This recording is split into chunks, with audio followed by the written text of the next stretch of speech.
वो मुसलमान थे।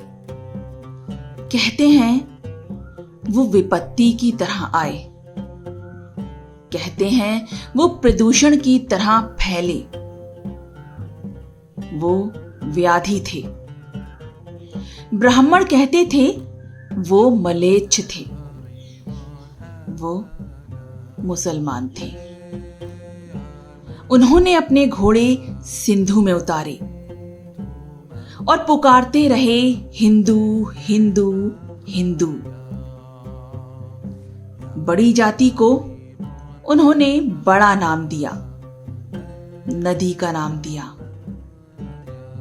वो हर गहरी और अविरल नदी को पार करना चाहते थे। वो मुसलमान थे।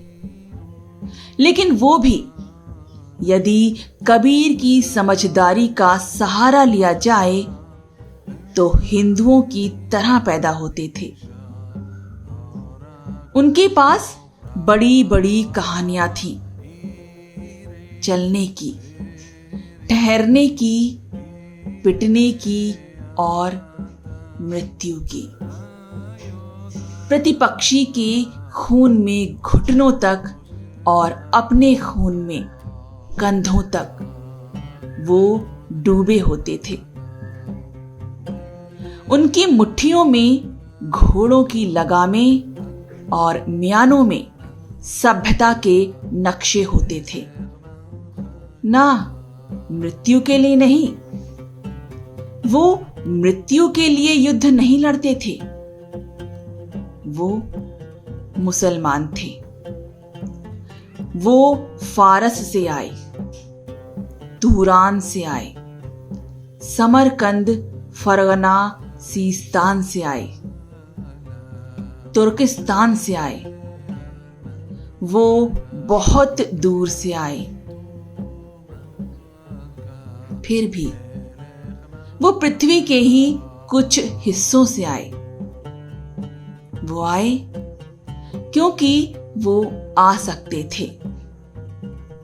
वो मुसलमान थे।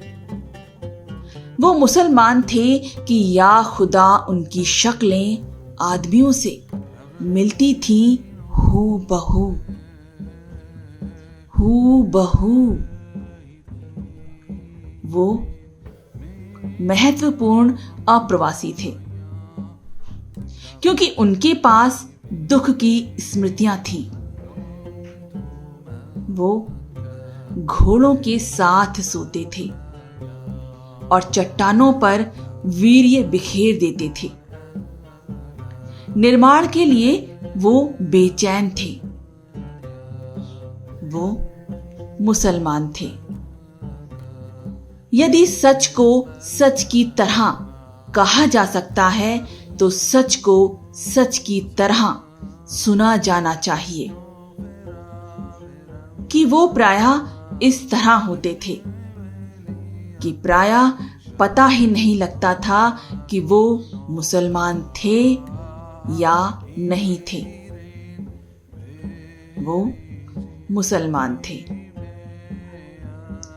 वो न होते तो लखनऊ न होता, आधा इलाहाबाद न होता, मेहराबे न होती, गुंबद न होता, आदाब न होता, मीर मखदूम मोमिन न होते, शबाना न होती।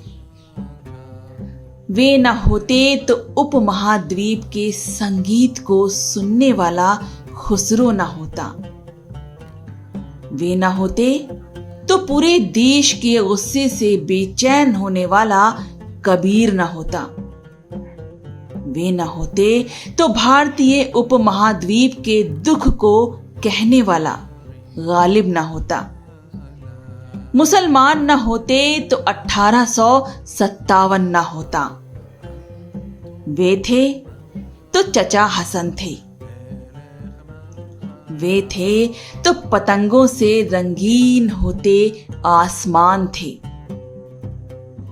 वे मुसलमान थे। वो मुसलमान थे और हिंदुस्तान में थे। और उनके रिश्तेदार पाकिस्तान में थे। वो सोचते थे कि काश वो एक बार पाकिस्तान जा सकते। वो सोचते थे और सोचकर डरते थे। इमरान खान को देखकर वो खुश होते थे। वो खुश होते थे और खुश होकर डरते थे। वो जितना पीएसी के सिपाही से डरते थे उतना ही राम से। वो मुरादाबाद से डरते थे। वो मेरठ से डरते थे। वो भागलपुर से डरते थे। वो अकड़ते थे लेकिन डरते थे। वो पवित्र रंगों से डरते थे। वो अपने मुसलमान होने से डरते थे। वो फिलिस्तीनी नहीं थे लेकिन अपने घर को लेकर घर में, देश को लेकर देश में, खुद को लेकर आश्वस्त नहीं थे। वो उखड़ा उखड़ा राग द्वेष थे। वो मुसलमान थे। वो कपड़े बुनते थे। वो कपड़े सिलते थे। वो ताले बनाते थे। वो बक्से बनाते थे। उनके श्रम की आवाजें पूरे शहर में गूंजती रहती थीं। वो शहर के बाहर रहते थे।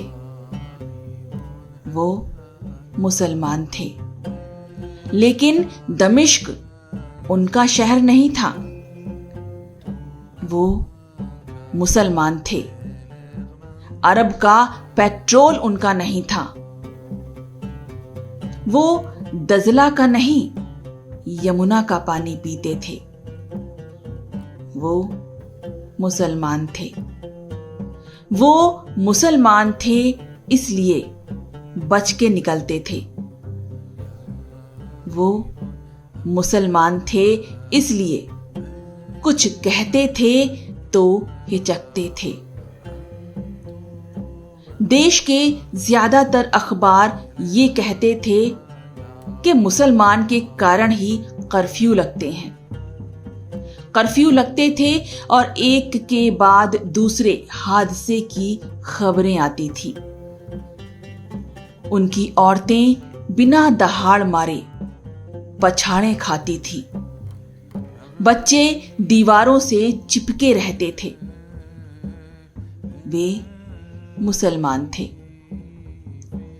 वे मुसलमान थे इसलिए जंग लगे तालों की तरह वो खुलते नहीं थे। वो अगर 5 बार नमाज पढ़ते थे तो उससे कई गुना ज्यादा बार सिर पटकते थे। वो मुसलमान थे। वो पूछना चाहते थे कि इस लाल किले का हम क्या करें। वो पूछना चाहते थे कि इस हुमायूं के मकबरे का हम क्या करें। हम क्या करें इस मस्जिद का जिसका नाम कुव्वतुल इस्लाम है। इस्लाम की ताकत है। अदरक की तरह वो बहुत कड़वे थे। वो मुसलमान थे। वो सोचते थे कि कहीं और चले जाएं, लेकिन नहीं जा सकते थे। वो सोचते थे यहीं रह जाएं, तो नहीं रह सकते थे।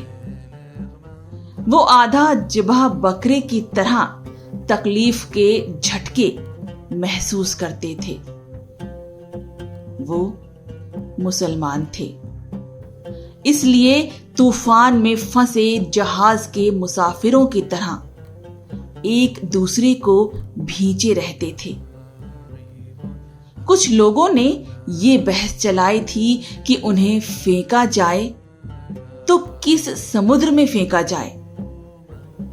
बहस ये थी कि उन्हें धकेला जाए तो किस पहाड़ से धकेला जाए।